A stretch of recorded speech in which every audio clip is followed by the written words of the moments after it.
Tereralaya, itereralaya, badadama, itereralaya, ma, itereralaya, itereralaya, badaya, itereralaya, ay, ay, ay, ay, itereralaya, ma, ay, itereralaya, ay, ay, ay, ay, ay, itereralaya, ay, ay, ay.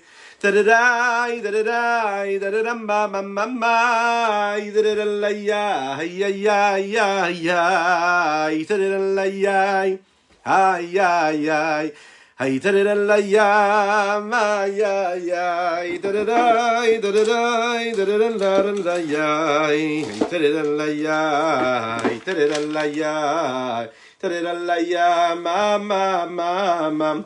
Ay tararalaya, ay tararalaya, ay tararalaya, ay ay ay, ay tararalaya, ay ay ay, ay tararalaya, ba ma, ay tararalaya, ba ma, ay tararay, tararay, tararam ba ma, ay tararalaya, ay ay ay ay, ay tararalaya.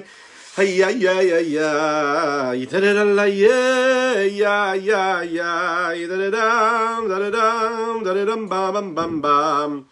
Tararalay, ay, tararalay, ay, ay, tararalay, ay, ay, ay, ay, ay, ay, tararalay, badanda, tararalay, badanda, tararalay, ay, ay, ay, ay, tararalay, ma, ma, ma. Hey, da-da-da-la-ya, ma, ma, ma, da-da-da-la-ya, ya, ya, ya. Hi, da-da-da, da-da-da-la-ya, ya, ya, da-da-da-la-ya, ya, ya, ya, ya. Hey, da-da-da-la-ya, ma, ma, ma, da-da-da-la-ya, ya, ya, ya, da-da-da, da-da-da, da-da-da-da-ding-dum-dum. Hoy, da-da-da-ay, da-da-da-ay, ay, ay. Da-da-da-la-ya, ba-da-ya, ya, ya, ya, ya, da-da-da-la-ya. Hey, da-da-da-la-ya, di-di-dum, bam, ba, ba, bam, bam, ay, ya, ya, ya, da-da-da-la-ya, ay, ya, ya, ya, ya, da-da-da-la-ya, ay, ya, ya, da-da-da-la-ya, ya, ya, ya. Hoy da da da da da da da da da mai da da la ya ay ay ay ay ay ay da da la ya ay ay ay da da la ya ay ay ay hoy da da da di di da da dum ay da da la ya ay ay Erev Tov, bonsoir bonsoir à toutes et à tous. Ay, ay, ay, tararalaya, ay, ay, ay, ay, ay, tararalaya, ay, ay, ay, ay, ay. Ay, da-da-dam, da-di-di-da-da-dam, ba-ba, ay, tararalaya, ay, ay, ay, ay, ay, tararalaya, ay, ay, ay, ay, ay. Ay, tararalaya, da-da-da-da-da-da-da-dam, di-di-di-di-dam. Tididam, tadadam, ba, ba, bam, bam. Et oui, on est Bessimcha parce que c'est le mois de Nissan. Vous savez, le mois de Nissan, c'est le mois de la Géoula, la délivrance. On va être libéré. Mashiach va venir. Et ça va être très particulier. Oui, oui, oui, oui. Bah, c'est important, hein. Ben oui. Les Chaim, à ceux qui nous rejoignent, les Chaim. J'espère que vous allez bien. Et j'espère que tout se passe bien ici, en bonne santé pour chacune et chacun d'entre vous. Vous savez que ce soir c'est particulier, nous allons parler du Léché Michoud, cette petite prière que nous disons tous les jours, hein, qui n'en est pas qu'une petite, hein, parce qu'elle est intense, il y a beaucoup de choses, il y a beaucoup d'éléments dedans, beaucoup de notions de Kabbalah, de Chassidout. C'est celle qui nous permet de comprendre comment on se relie à travers chaque mitzvah, chaque étude de la Torah, chaque tefila que nous faisons, chaque bénédiction que nous prononçons. Léché Michoud Kuchaberu, c'est au nom de l'union de Dieu, d'Akadosh Baruch Hu, et de sa Shekhinah, c'est-à-dire de sa façon à lui de se révéler à lui, de se dévoiler, ici-bas sur Terre, dans tous les éléments qui nous rejoignent pendant notre existence. J'espère que vous êtes bien installés. Et donc, c'est assez particulier ce soir, vous savez aussi pourquoi, parce que ce soir, c'est le Bet Nissan. Qu'est-ce que c'est le Bet Nissan? Bet Nissan, enfin, nous sommes rentrés dans le guimel, mais aujourd'hui, c'était la Iloula de Rabbi Shalom Dovber. On en a parlé un petit peu hier et ce matin, si je ne me trompe pas.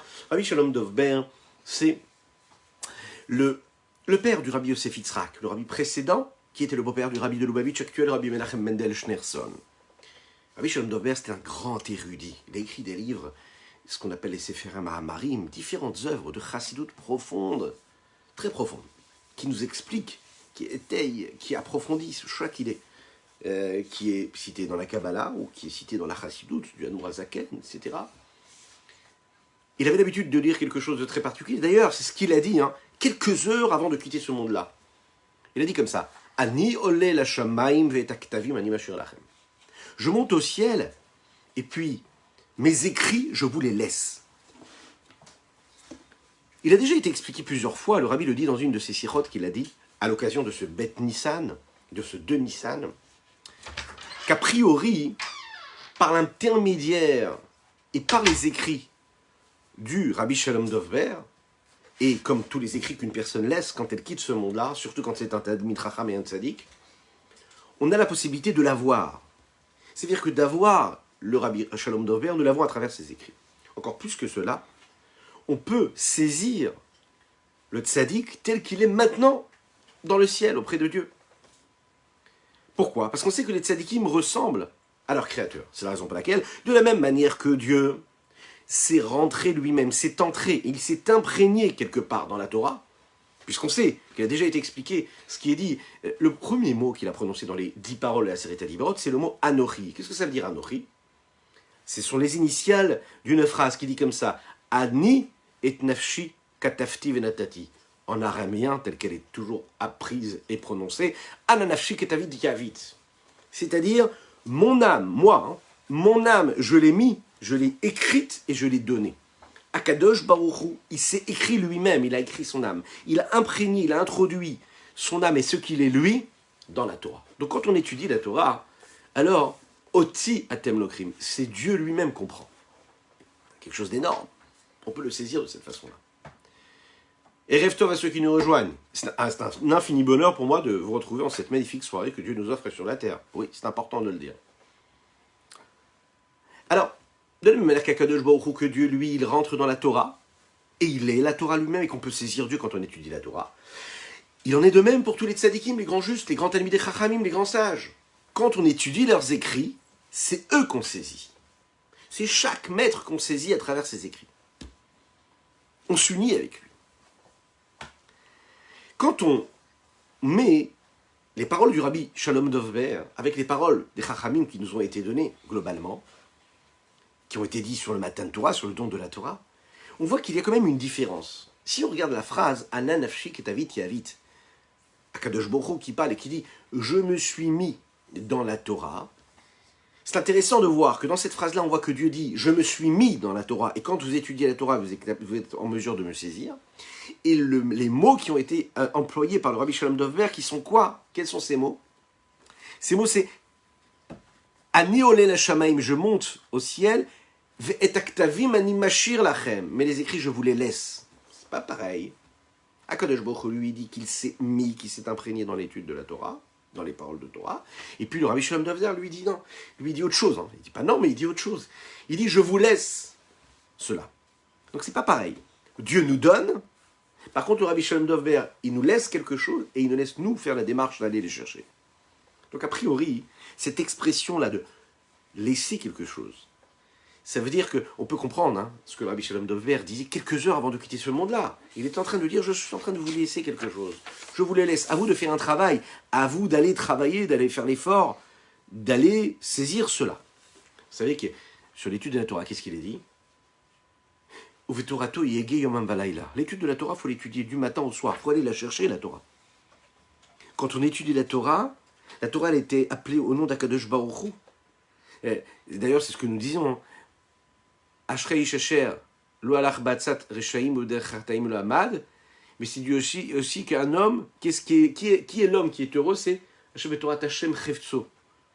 C'est-à-dire que toute sa journée, toute sa vie, tout son désir, tout son souhait, c'est quoi?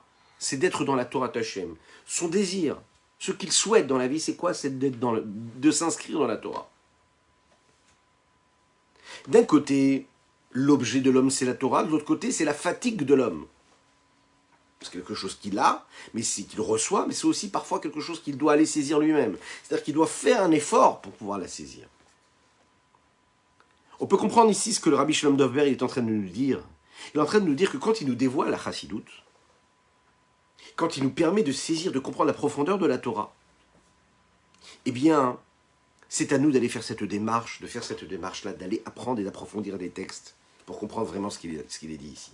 Autrement dit, quand on a envie de faire en sorte que ce qu'on étudie, ça devienne quelque chose qui fait partie de notre être, que ça ne reste pas dans les livres, et que ça transforme notre personne, ça nous transforme vraiment, ça nous transcende.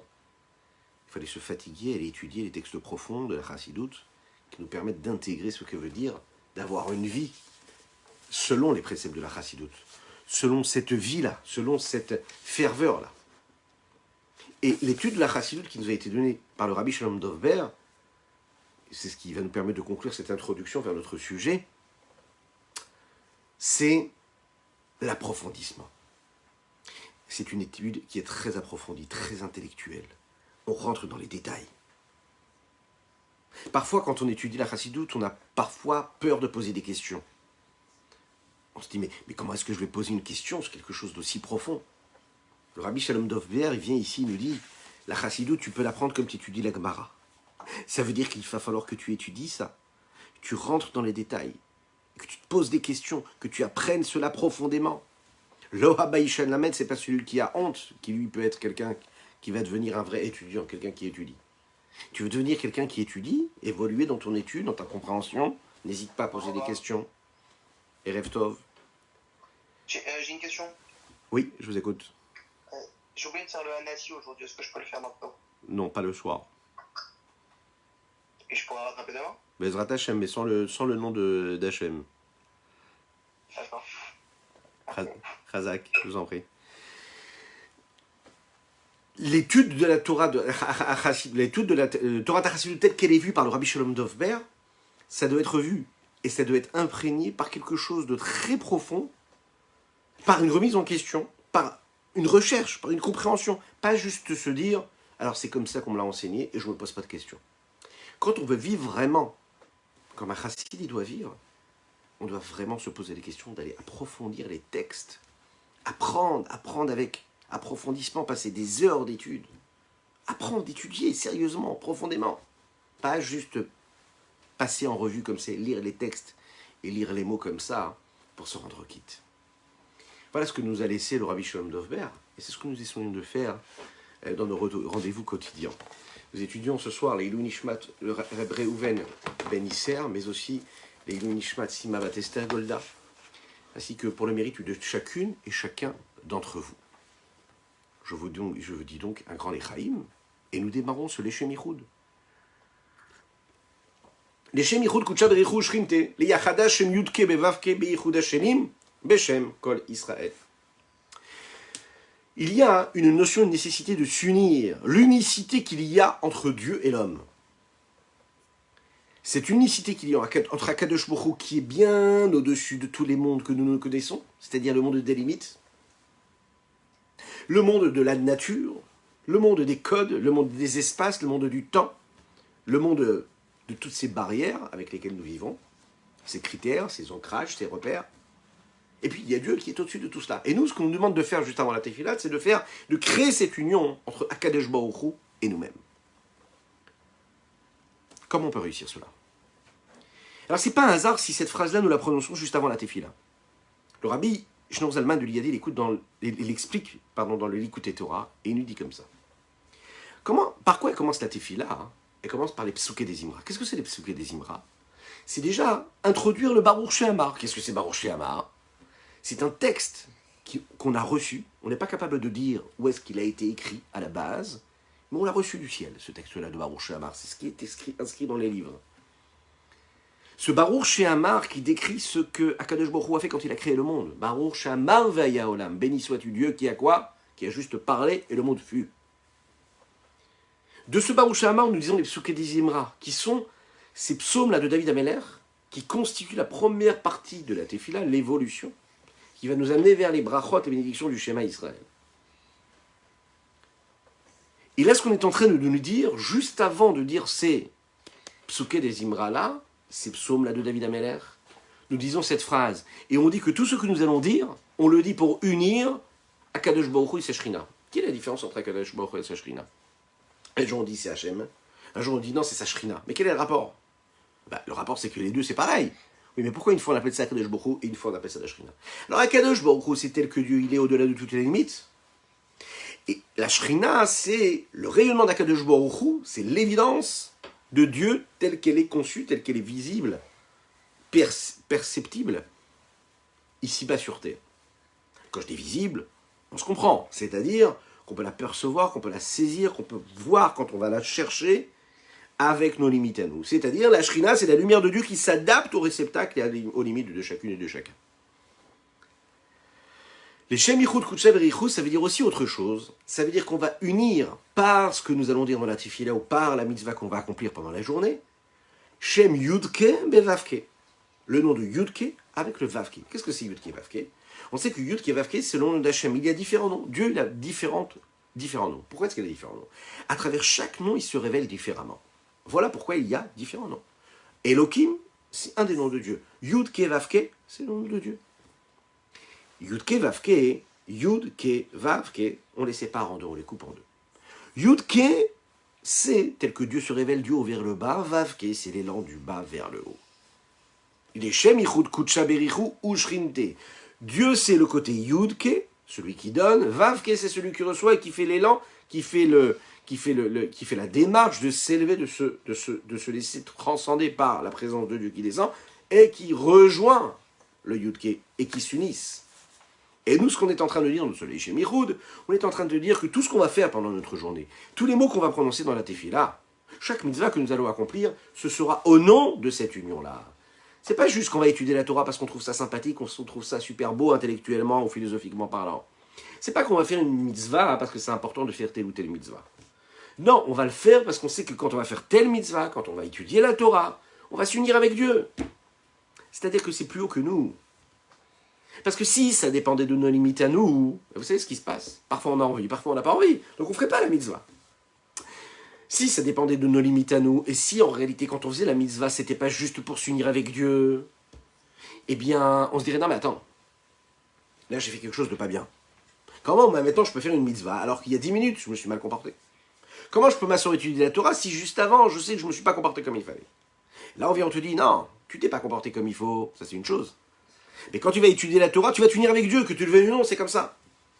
Quand tu vas faire une mitzvah après, tu vas t'unir avec Akadosh Baruch Hu. Qu'est-ce que tu vas unir? Tu vas unir la lumière qu'il y a et qui est intégrée dans cet élément-là, dans cet objet que tu vas utiliser pour faire cette mitzvah, ou bien quand tu vas dire ces mots de Tefila, quand tu vas lire cette Torah et tu vas l'étudier avec passion, avec fougue, eh bien tu vas révéler la présence divine qu'il y a à l'intérieur. Et à ce moment-là, quand tu révèles la Shrina qu'il y a dedans, donc cette présence divine, eh bien tu la libères. Et quand tu la libères, elle se rattache à sa source. Et quelle est sa source? Dieu. Donc tu as créé cette union entre le donneur, qui est Akadosh Baruch Hu, et le receveur, qui est qui? L'homme, et à travers la mitzvah, le moyen de la mitzvah. Ces mots-là sont pris du Zohar. Il faut le savoir. Ils sont dits en araméen. Les Shem Yichud Kudsha Berichu Ushrinte Leyachada Shem Yudke Bevavke Beichud Hashenim Beshem Kol Israël. On verra la suite du texte qui est très joli, puisqu'il y a l'union du peuple juif à travers ce texte-là aussi. Proviennent du Zohar et ont été dit en araméen. Si on regarde et on fait ensemble, si vous voulez, la traduction, mot à mot, vous allez voir ce que ça va donner, c'est très joli. Lechaim, Lechaim.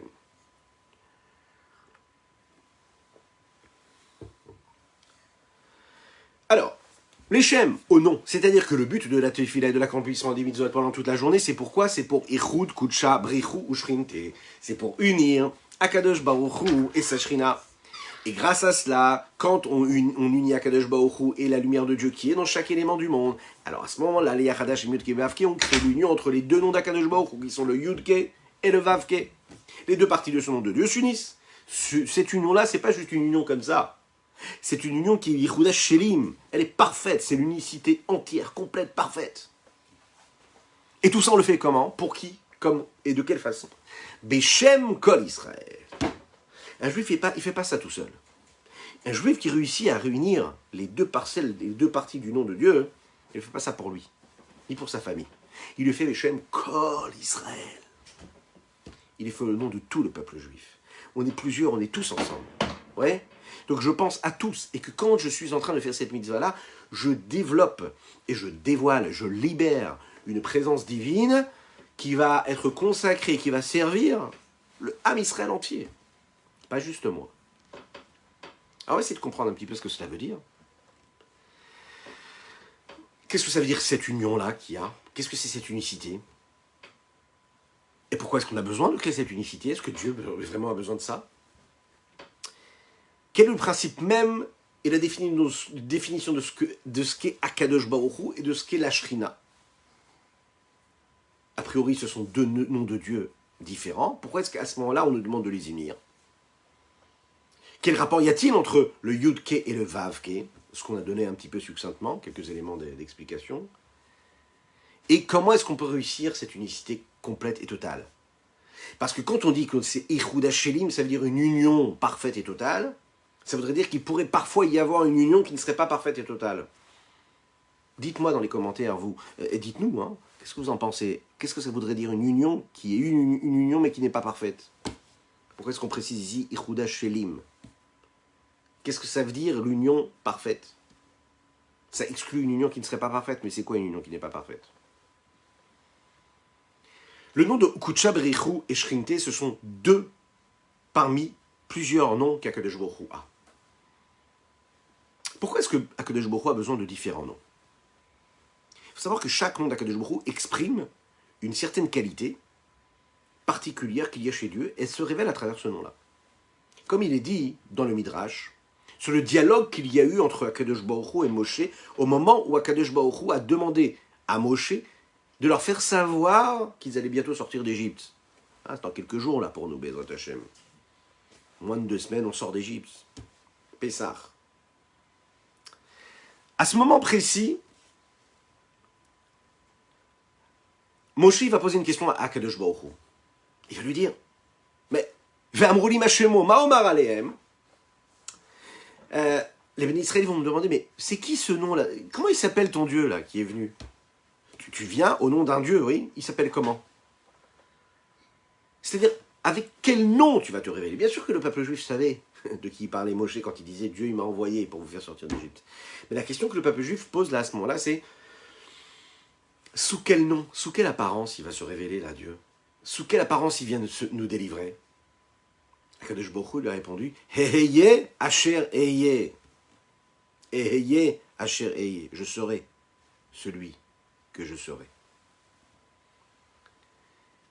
Ah, il y a différentes façons d'expliquer ce nom de Dieu. La délivrance du peuple juif, elle viendra à travers ce nom-là, de Eheye. Quel rapport y a-t-il avec nous? Le Midrash explique. Akadosh Baruch Hu dit en fait, en sous-texte, il dit à Moshe, c'est quoi ta question? Tu veux savoir vraiment quel est mon nom? Tu veux connaître vraiment mon nom? Mais le nom d'une chose, le nom d'un objet, le nom d'une personne, c'est ce qui définit la personne. Alors sache que tu pourras me nommer en fonction de mes actions. C'est-à-dire qu'Akadosh Baruch Hu est en train de lui dire, j'ai pas vraiment de nom. Pourquoi? Parce qu'en général, le nom que l'on donne à un élément, il est là pour exprimer une essence particulière, un trait de caractère, quelque chose de particulier. Mais Akadosh Baruch Hu, il est au-dessus même de toute appréciation, de toute différenciation, de toute appellation, de toute définition. Donc, quel mot que tu veux que je te donne ici? Quel nom tu veux que je te donne? C'est un petit peu comme, on demanderait, de quelle couleur est l'eau? Est-ce que quelqu'un est capable de nous dire de quelle couleur est l'eau? Ben, l'eau n'a pas de couleur. L'eau prend la couleur du reflet, de l'élément qui est proche d'elle. Tu prends de l'eau, tu la mets dans un verre qui est bleu ciel, ben, tu auras une couleur bleu ciel. C'est pas l'eau qui a changé, c'est le verre qui a changé. L'eau, naturellement, elle n'a pas de couleur. Ah, l'eau qui est dans la mer, elle est bleue, bleu azur, mais elle n'a pas du tout. C'est le reflet du soleil sur l'eau et de tout ce qui se passe autour, de ce qu'il y a en dessous, qui lui donne cette couleur-là. L'eau n'a pas de couleur. Le Zohar le dit comme ça. Lav mikol inun midot inu klal. Akadosh Baruch Hu, il est au-dessus de toutes les vertus, de toutes les différentes vertus, de tous les traits de caractère qu'on peut lui donner. On ne peut pas donc le définir par des noms, par des appellations. On ne peut pas dire par exemple que Dieu est sage, On ne peut pas dire que Dieu est miséricordieux, on ne peut pas le dire, on ne peut pas dire qu'il est rigoureux, non. Il est tout ça en même temps et il est au-dessus de tout cela. Erev Tov, mon ami, Erev Tov, Erev Tov. Comment vas-tu? Razak pour ta présence. Oui, je vous rappelle qu'il est important de partager. Je vous invite à partager cette publication, qu'on soit encore plus, qu'on puisse faire sur les Shemichoud à plusieurs. Que cette union avec Akadosh Baruch Hu et que ce dévoilement de la Shrina de Dieu se fasse dans l'unicité la plus totale. Alors partagez avec vos amis. Dites-nous où vous êtes ce soir. Que vous soyez donc en live ou en replay, parce que c'est important aussi, même en replay. Hein. Ouais. Regardez ça tranquillement un petit peu plus tard, ou dans la journée, ou dans une semaine, ou dans un mois, ou dans 6 mois, on ne sait pas. Dans le replay, ben, faites-nous un petit coucou. Partagez avec vos amis. Likez, commentez. Oui, parfait. Vous pouvez taguer vos amis aussi. Hein, c'est une façon de les inviter. C'est gratuit. Revenons à notre sujet. Donc qu'est-ce qu'il dit à Kadosh Baruch Hu à Moshe? Il dit, tu as envie de savoir comment je m'appelle? Tu veux savoir qu'est-ce que tu vas leur dire quand ils vont venir et te poser la question? Vous savez ce qu'ils ont posé et qu'est-ce qu'ils ont répondu? Qu'est-ce qu'il a répondu à Kadosh Baruch Hu? Il lui a dit, mais moi je suis au-dessus de toute appellation, de toute définition. Et c'est la raison pour laquelle il lui dit, hey chérie, ça veut dire quoi? Je suis... Tu peux m'appeler en fonction de mes actions.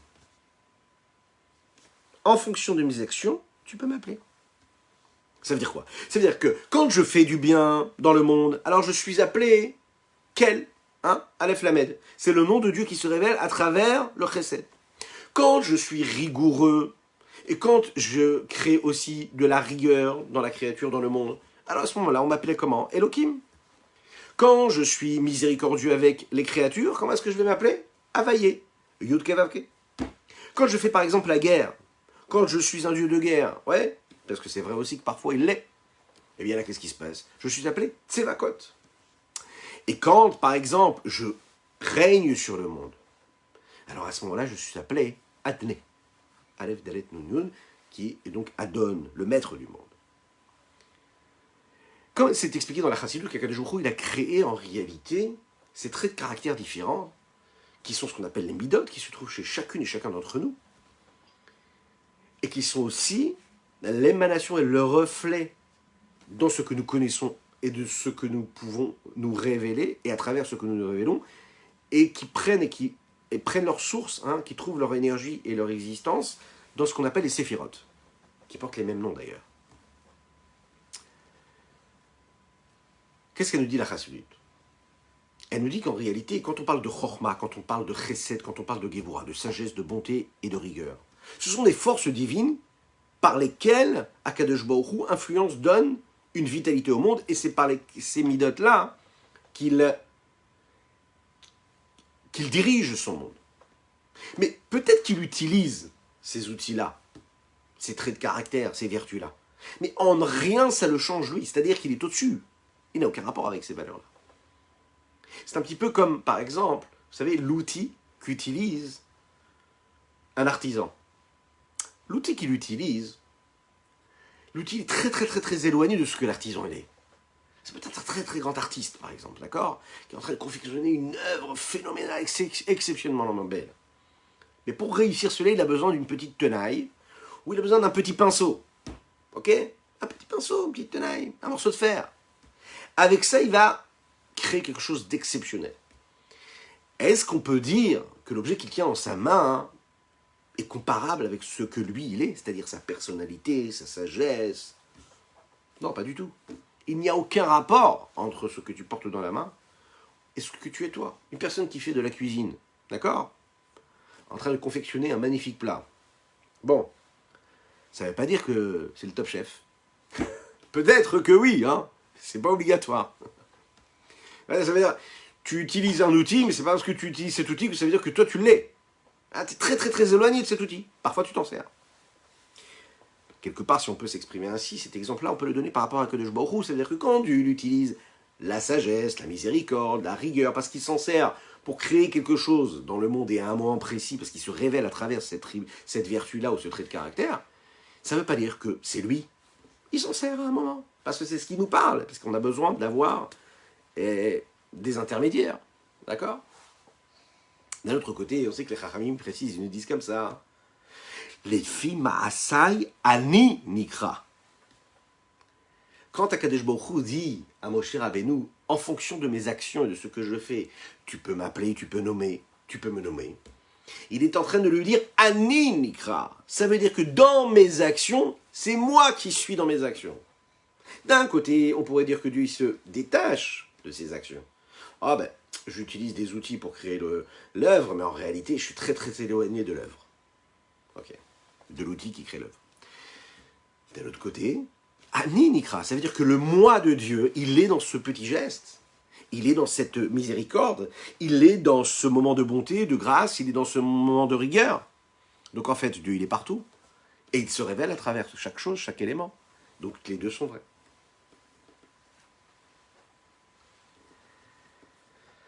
Ça veut dire quoi ici? La Chassidoute nous dit que quand Akadosh Baruch Hu, il a créé les vertus, il a créé les traits de caractère, il s'habille dedans.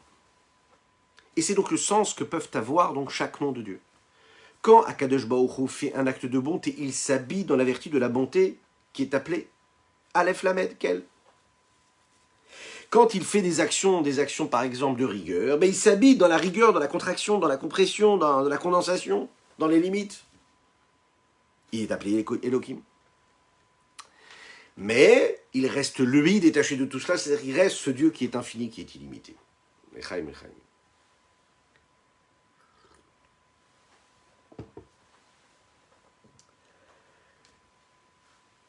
Un autre exemple que l'on pourrait donner à cela,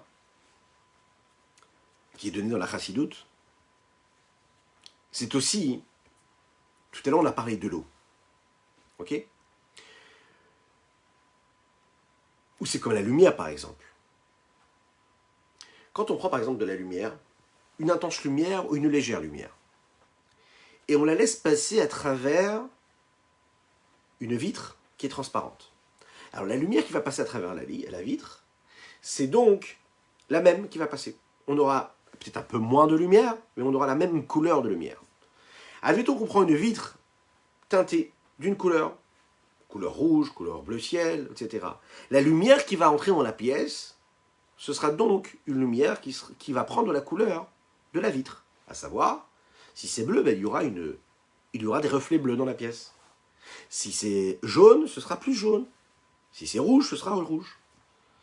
Alors, si on vous pose la question maintenant, on vous dit, mais dis-moi, elle est de quelle couleur la lumière dans la pièce? Alors, qu'est-ce qu'on a tendance à dire? Ah ben, elle est bleue.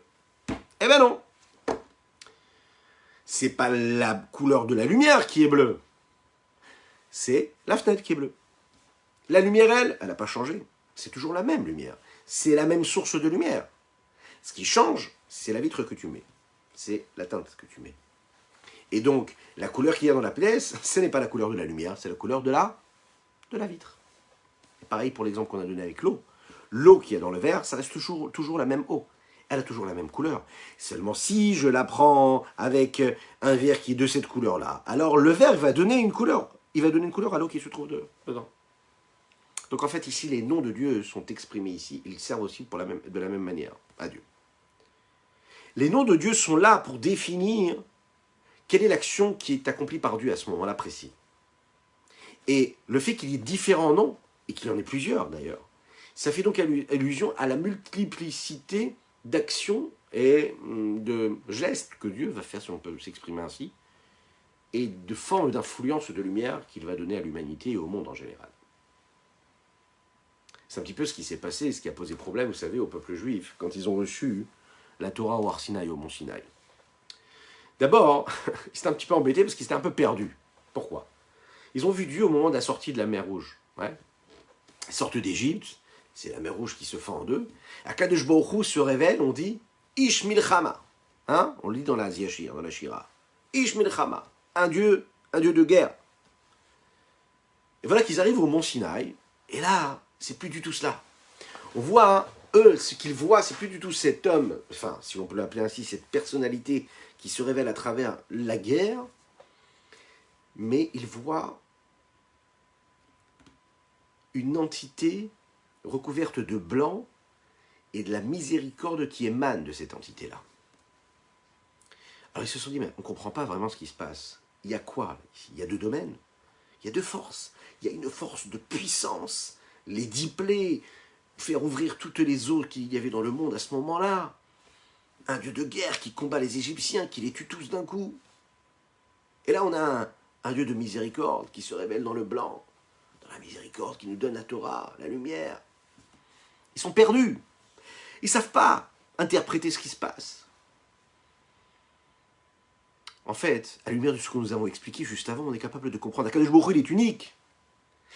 Entre la mer Rouge et le mont du Har Sinaï, il va prendre un autre vêtement. Il va passer du vêtement de la rigueur à un vêtement de miséricorde. La définition de Kudsha Berichu Akadosh Baruch Hu, c'est Dieu qui se révèle et qui est au-dessus de toutes les limites et toutes les contingences qu'il y a dans ce monde-là.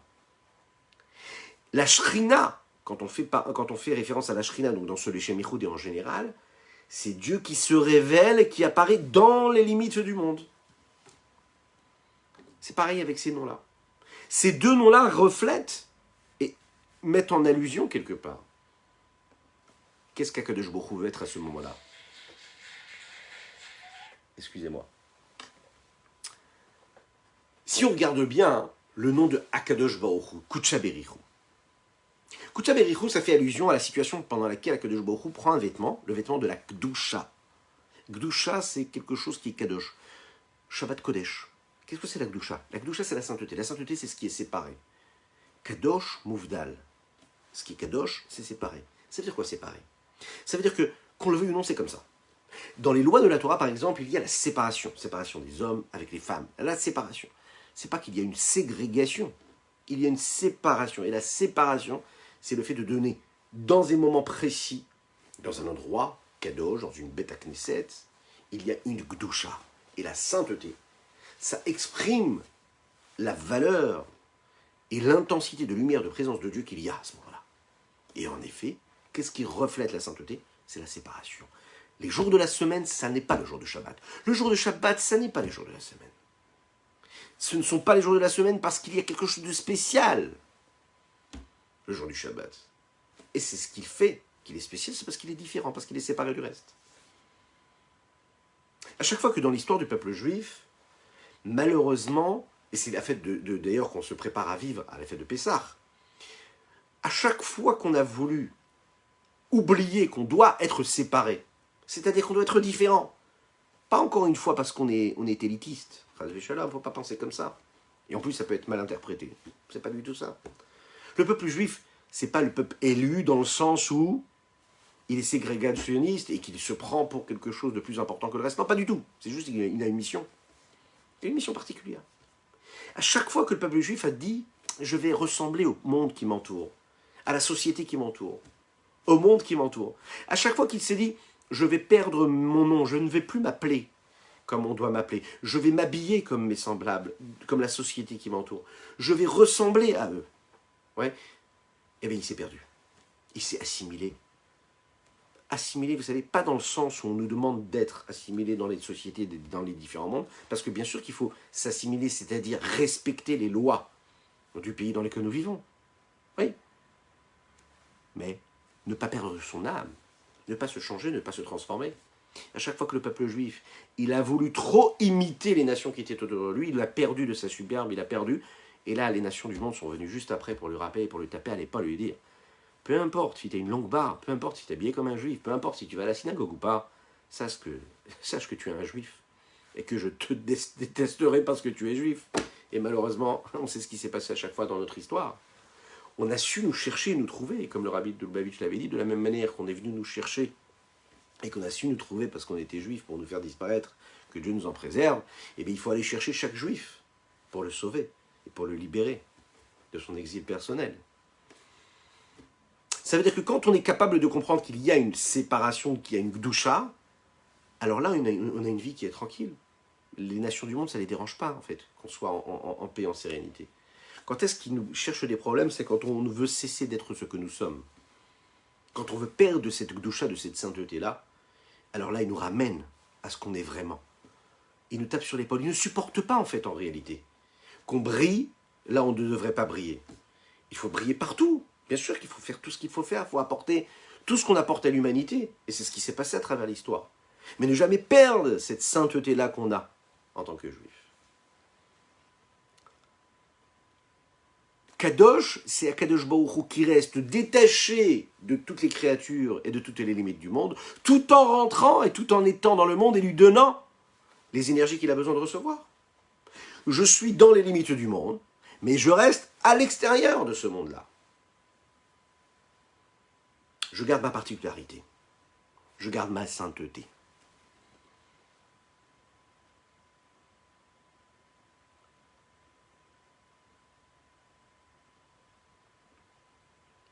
Le nom de Shrina, par contre, lui, il veut dire quoi? Il fait allusion à cette situation où Akadosh Baruch Hu s'habille, se contracte, se descend, rentre dans les limites du monde. Il va donner une influence pour pouvoir faire vivre et donner la vitalité à chaque créature, qui va leur permettre donc d'être dirigés. Et comme un roi qui conduit, qui dirige une nation, et qui va même se poser des questions sur la sécurité de sa nation. Parfois, le président, par exemple, il va taper du poing de la table, comme ça, il va taper du poing, et puis il va dire hey, qu'est-ce que vous êtes en train de faire?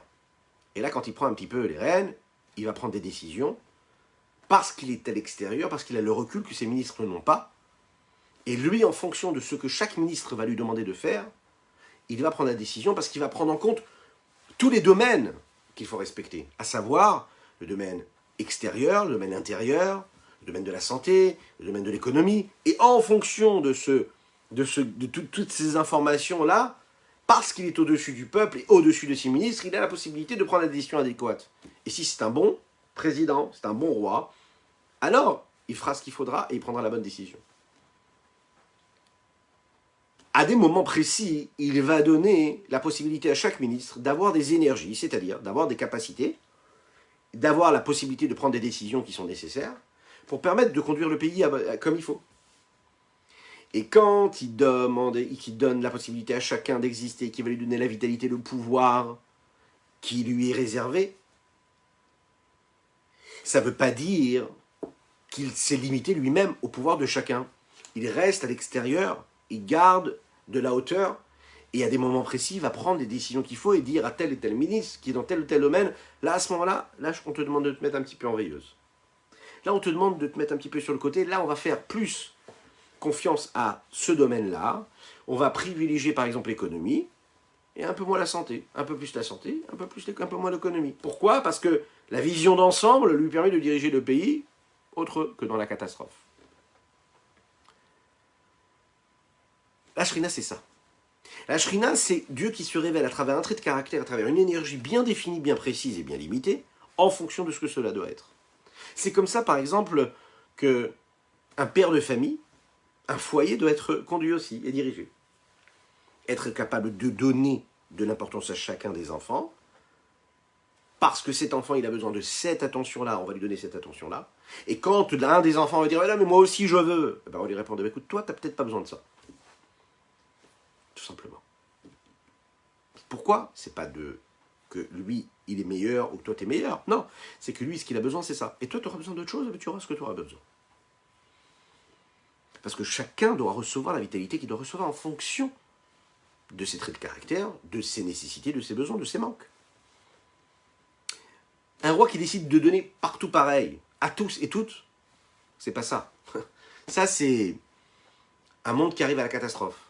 C'est un petit peu ce qui s'est passé avec les bolcheviks. Ouais, Lénine, oh, on est tous au même niveau, on va tous donner à tout le monde. Tout le monde, tout le monde, tout le monde. Qu'est-ce que ça a donné? La catastrophe. C'est pas ça. Celui qui sait diriger comme il faut, il donne à chaque personne ce qu'il a besoin d'avoir au moment où il a besoin de l'avoir. La vraie éducation, c'est d'être capable de jauger, de juger, de limiter, de condenser, de limiter, de donner quand il faut, de dire non quand il faut, parce que c'est le fait de dire non qu'à ce moment-là, tu permets à ton enfant de grandir comme il faut, selon les règles, parce qu'il sait et que tu lui apprends à comprendre que parfois dans la vie, on va lui dire non. Et comme tu lui as dit non à ce moment-là, ben il va savoir qu'on peut avancer et on peut vivre tout en recevant des noms. Ouais. Si tu lui fais penser que c'est toujours tout possible, que c'est le meilleur du monde, parce que c'est important, attention, c'est un autre domaine ça. Il faut lui dire que c'est le meilleur du monde. Il faut lui donner la confiance. Mais là, si jamais on lui dit non à un enfant, qu'est-ce qui se passe? Ben, il va s'imaginer que dans la vie, on va toujours lui dire oui. Et un jour, il va se lever, il va voir ce qui se passe à l'extérieur, il va voir que c'est pas du tout ça, et il ne saura plus du tout se battre dans ce monde-là, trouver sa place. Donc c'est quoi la force? La force c'est de réussir de donner une énergie qui est limitée, qui est condensée, qui est adaptée à chacun et chacune. C'est ce que Dieu fait. Quand il se révèle à travers la Shrina, il est en train de donner une lumière, une intensité de lumière à chacun pour ce qu'il est.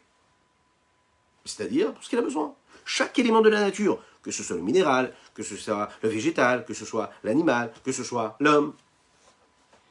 C'est le même Dieu, mais qui a deux noms, et qui se révèle à travers chaque nom. Le problème aussi, pardon, excusez-moi, c'est que la Shrina, en fait, c'est ce qui va cacher la divinité. Parce que par définition, quand Dieu utilise la Shrina, ça veut dire qu'il va adapter sa lumière. Et qui dit adapter dit voiler, se cacher, se calmer. Ça veut dire ne pas tout donner, mettre de côté, restreindre, mettre un rideau, mettre un filtre. Quand il réside ici-bas sur Terre, ce voile crée des conséquences. Et ces conséquences sont que Dieu se cache derrière cette nature-là. Il se cache dans la créature. Il laisse la créature exister, avec ses codes, avec ses limites. Il se cache derrière cette limite. La conduite du monde, elle se fait donc avec le nom Shekhinah, avec cette Shekhinah-là. Dans cette situation, Akadosh Baruch Hu, comme il se cache, il y a des conséquences. Les conséquences, c'est quoi? C'est que quand on marche dans la rue, quand on se promène, qu'on se lève le matin, on a l'impression de voir que Dieu, enfin, on a l'impression de penser et de percevoir Dieu comme un élément qui ne serait pas là. C'est-à-dire qu'on voit l'entité du monde, on le sent exister, ce monde-là. Et on se dit, ah ben, je vois un monde indépendamment de ce que Dieu est. Première des conséquences, c'est que puisque je ne vois pas Dieu dans le monde, alors il y a toutes sortes de forces occultes. C'est-à-dire ce qu'on appelle la Avodazara. Et la Avodazara, c'est un service qui serait étranger, c'est-à-dire des forces contraires. Les lois du monde, qui sont étrangères à la sainteté, qui régissent le monde et qui nous font penser, qui nous font croire que notre bonheur, que notre existence dépend de certains codes de vie. Et donc toute notre vie, on va courir après ces codes de vie.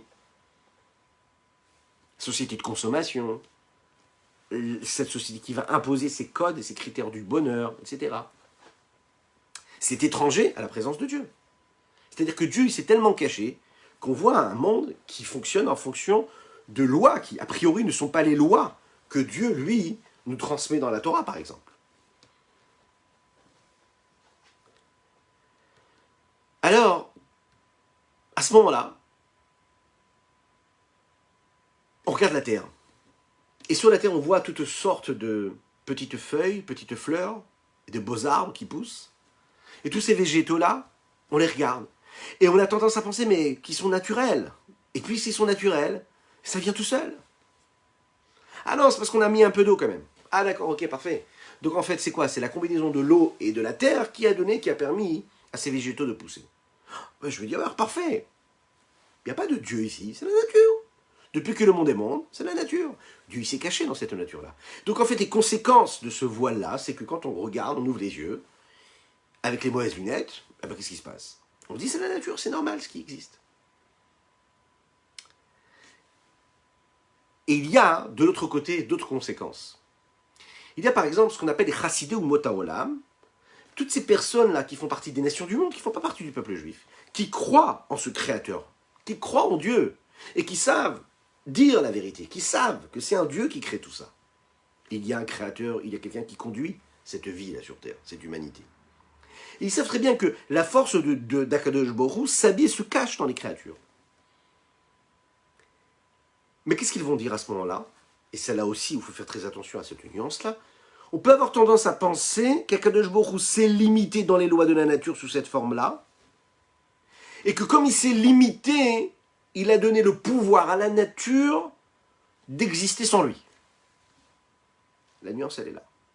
Il donne la possibilité au créateur d'être le créateur. C'est Dieu qui existe. C'est Dieu qui a créé les lois de la nature. Mais, comme si que Dieu aurait donné donc le pouvoir aux éléments de la nature de se gérer tout seul.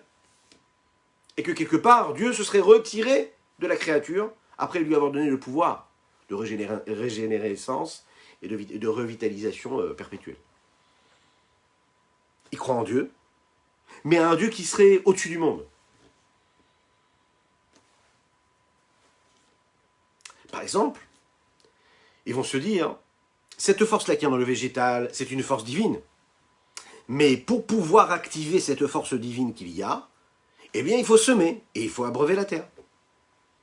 Et si on veut avoir une récolte qui est beaucoup plus grande, eh bien il va falloir qu'on utilise toutes sortes d'éléments qui seront là pour nous permettre de donner telle ou telle récolte ou telle et telle semence.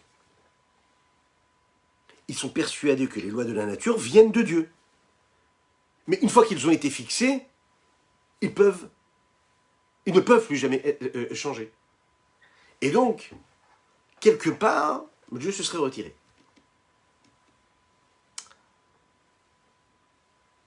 Ça, c'est le niveau le plus élevé que les nations du monde peuvent avoir en Dieu. C'est un petit peu la vision qu'ont eue les Méraglim, les explorateurs, quand ils sont arrivés en Eretz Israël, que Moshe a envoyé les Méraglim en Eretz Israël, et qui sont revenus, ils ont dit quoi? Ki chazak ou mimenu. Ils ont dit, mais le peuple qui est là-bas, c'est un peuple qui est fort, il est plus fort que nous. Eux, ils avaient la foi. Ils savaient qu'Akadosh Baruch Hu, c'était lui, le Baal Habayit. C'était lui qui gérait ce monde-là. Mais eux ont eu le tort de penser qu'ils n'avaient pas la possibilité de changer les lois du monde qu'il avait créé lui-même. Il s'est dit, ces lois-là, que Dieu lui-même a créées, ont donné naissance à des rois qui sont très forts, très puissants, des géants. Ce même Dieu qui a donné la puissance à ces rois-là, qui sont les rois de ces nations-là, et en l'occurrence de la terre d'Israël, Dieu ne peut plus les laisser partir, puisque c'est lui qui les a créés ainsi. Donc quelque part, on n'a pas le choix. Ça, c'est quand en fait, on sépare Akadosh Baruch Hu de sa Shrina. C'est quand on dit Dieu, il est au-dessus du monde, au-dessus de la nature. Dieu, il a créé le monde, et puis il est parti. Il a laissé le monde se diriger tout seul. Donc tout, je crois en Dieu, hein. Il y a un Dieu qui a écrit tout ça. Mais maintenant, ça y est, il est là-haut. Il est sur son trône céleste, il regarde ça d'en haut. Et donc, tout ce qui se passe dans la nature, ça se gère dans la nature. C'est-à-dire qu'il sépare le Dieu qui est au-delà de toutes les limites, qui est séparé du monde, et sa Shrina, c'est-à-dire la force divine qui s'est habillée dans le monde pour conduire le monde. Et ça a été une grande erreur. Ce qu'on doit bien comprendre, et c'est la raison pour laquelle nous disons ce léché michut kutchabrichu ou shrinte, c'est qu'il faut bien comprendre qu'Akadosh Baruch Hu qui est au-delà de toutes les limites, qui est au-dessus des limites du monde, c'est le même Dieu qui est là à chaque moment de notre vie, qui nous fait respirer, et qui permet à la petite plante au fond du jardin de planter. C'est celle qui va faire en sorte que nos arbres vont fleurir dans ce mois de Nissan, et sur lesquels nous allons faire la bénédiction, la Birkat Hailanot. Oui, c'est Dieu qui va faire ça. C'est la nature qui va se régénérer. Mais oui, ce sont les lois de la nature. Mais, rappelez-vous toujours de cela, qu'il y a une force divine qui est là et qui dit à la petite fleur, pousse, pousse ma petite fleur, pousse ma petite fleur. Et que cette fleur-là, elle est là, et elle chante, elle danse, elle prie pour Dieu. Rappelez-vous toujours, que dans les kétorettes que nous prononçons tous les jours, dans la tefila, on dit que quand on préparait les kétorettes, les encens, il fallait parler à ces encens-là. Que Sheu Shochek Omer Adek, Adek, Etev, Adek. Il parlait avec les plantes. Il parlait. Alors, depuis quelque temps, enfin ça fait quelque temps déjà, on sait, on a fait les scientifiques ont fait des tests et on s'est rendu compte qu'en fait, quand on parlait avec une plante, eh bien, ça lui permettait de grandir comme il fallait. Quand on parle à une pomme, on lui dit qu'elle est belle et qu'elle est magnifique, eh bien, elle va être belle. À l'autre, on lui dit des choses négatives, eh bien, elle pourrit. Ça a été prouvé. Mais il faut savoir que ça, c'est dans la Tefila, et ça fait des milliers d'années qu'on prie et qu'on dit ces mots-là. Et qu'on nous dit depuis l'époque du Beth Amikdash, que quand on a porté les encens dans le temple, eh bien, on parlait avec les plantes. On parlait avec les encens. Parce que ça leur faisait du bien. Voilà ce qu'il dit dans le texte. On dit tous les jours, 2 fois, le matin et le soir. C'est-à-dire que la nature, elle est là, et la vitalité de Dieu, elle ne bouge pas, elle est toujours là. Plus que cela, elle bouge, parce que c'est celle qui permet en fait de passer du néant à l'existant constamment, perpétuellement. Et cette prise de conscience-là, que Dieu se révèle bien qu'il est au-dessus de la nature, avec la nature et dans la nature, c'est l'union qui est entre Kutchabrichu et Shrinte. L'infini avec le fini. L'illimité avec le limité. Pour comprendre cela, il faut comprendre qu'est-ce que ça veut dire que la force de l'infini s'habille dans les lois de la nature. Ichut Kutshab Richi Ushrindi, c'est qu'Akadosh Baruch Hu, pour ce qu'il est lui, donc infini et séparé du monde, il s'unit avec ce qui est dans la nature. Alors, à quoi et en quoi on doit croire? Un juif, il doit croire, il doit savoir, il doit être conscient de cela. Que ce qui est végétal, ce qui pousse, ça vient de la force divine qui se cache dans la terre. La réussite, la bénédiction qu'il y a dans ce végétal-là, provient d'Akadosh Baruch Hu, de Dieu. Maintenant, pour pouvoir recevoir cette bénédiction céleste, il faut quoi? Et donc, il faut créer un réceptacle. Je ne vais pas juste attendre que devant mon champ comme ça, et je vais lire des psaumes, et je vais attendre que cela se fasse, que la bénédiction de Dieu, elle vienne. Non! Je laboure le champ, je vais semer, je vais labourer, je vais le travailler, je vais récolter. Et là, la bracha d'Akadosh Baruch Hu, elle sera là. Et pour recevoir cette bénédiction, eh bien, dans les lois de la nature, ou berachecha Hashem Elokecha bechol asher ta'aseh, Dieu te bénira dans tout ce que tu feras. C'est-à-dire qu'il faut que tu fasses. Il faut que tu fasses le réceptacle, et là Dieu va se révéler. C'est la raison pour laquelle, pour arriver à cela, et pour faire en sorte que ce champ-là puisse pousser, il faut combiner donc la conception, la réalisation de ce réceptacle-là dans les lois de la nature, et la foi et la prière en ce Créateur-là qui fasse en sorte que ce champ-là puisse donner les bons fruits. Et quand on veut quelque chose de plus, bien ça ne suffira pas de rajouter par exemple toutes sortes de pesticides qui vont rajouter, qui vont permettre à la récolte de se reproduire comme il faut. Non. Il faut prier Dieu, il faut plus prier et encore plus. Il faut accomplir les mitzvot comme il faut, convenablement. Il faut rajouter de l'étude de la Torah, rajouter de la tefila. Et ça, c'est le Yichud Kutshab Richu. C'est-à-dire que la Shrina, qui est la source de la vitalité qu'il y a dans la nature, va s'unir avec la source de Dieu, de Hakadosh Baruch Hu, qui est au-dessus de toutes les limites, qui est lui séparé du monde. Et c'est ce que nous disons quand on dit les Yachada Shem Yudke Bevavke. Parce que Hakadosh Baruch Hu, c'est le Yudke. Yudke, ça veut dire la première partie du nom de Yudke Vavke. C'est-à-dire Dieu qui est élevé, qui est séparé du monde. Alors que le Vav, qui est la deuxième partie du nom de Vav, c'est ce qui est dévoilé aux créatures. Ça ressemble donc à cette lumière qui réside et qui s'habite dans les lois de la nature. Et quand il y a cette union qui est entre les deux, alors il y a l'union de Yudke Vavke. Ça, c'est la démarche quasiment obsessionnelle, qu'on devrait avoir à chaque fois qu'on est en connexion avec quelque chose de la nature, avec un élément du monde. C'est une phrase que nous prononçons tous les jours avant la tefila et qui doit nous accompagner dans tout ce qu'on fait dans notre quotidien. Il y a même, chez des séfaradim, qui disent cette phrase-là avant chaque mitzvah quasiment. Voilà ce qu'on pouvait dire sur cette première partie du Léché Michoud, parce que la Kabbalah en dit beaucoup, la Chassidite en dit beaucoup, et Be'ezrat Hashem, dans notre prochain rendez-vous, on continuera, après avoir expliqué ces 3 premiers mots, on ira dans le Beichud Hashelim. On expliquera qu'est-ce que ça veut dire, cette union parfaite totale. Ça insinuerait qu'il y aurait parfois des unions qui ne seraient pas parfaites, complètes. On va apprendre ensemble, étudier ensemble ce que cela veut dire. En attendant, je vous souhaite une excellente soirée. Que Dieu vous bénisse, qu'il vous protège, qu'il inonde votre existence de réussite matérielle et spirituelle. Et Bezrat Hashem, qu'on puisse se voir demain matin pour partager notre rendez-vous du matin et notre café pour l'âme sur l'esplanade du Beth Amikdash. Avec le Mashiach Tzidkenu, avec tous nos proches. On chantera, on dansera, on fera les corbanotes avec tous nos proches. Que Dieu vous bénisse. Et la meilleure chose, c'est de vous souhaiter donc une excellente soirée. À très bientôt. N'oubliez pas de partager, de commenter, de liker cette publication. Vous êtes la force de ce rendez-vous et vous en avez donc le mérite. Et bien sûr, on n'oublie pas de terminer en se rappelant que c'est bientôt la fête de Pessah et que c'est une mitzvah exceptionnelle d'aider nos proches. Tapez à la porte de votre voisin, apportez-lui les 3 matzot au moins pour le seder. Matzot shmurot, vous allez dans tous les différents supermarchés, vous demandez les shmurot. Pas les carrés, vous savez, les machines. Les shmurot, celles qui sont faites à la main, les matzot qui sont faites à la main, comme il faut. Très important. Vous en donnez au moins 3 à vos voisins, ceux qui n'ont pas la possibilité d'aller faire les courses. Faites une grande mitzvah. Je vous dis à très bientôt. Ashreinu, Ashreinu, Ashreinu, Matoi Chelkeinu, Ashreinu, Ashreinu, Matoi Chelkeinu. Umanayim, Umanayim Megor Aleinu, Umayafa, Yafa Yerushateinu. Umanayim, Umanayim Megor Aleinu, Umayafa, Yafa Yerushateinu.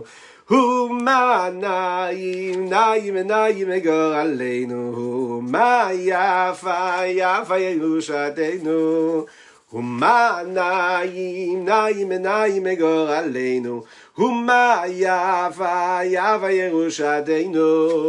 Umanayim, Umanayim Megor Aleinu, Umayafa, Yafa Yerushateinu. Umanayim, Umanayim Megor Aleinu, Umayafa, Yafa Yerushateinu. À bientôt.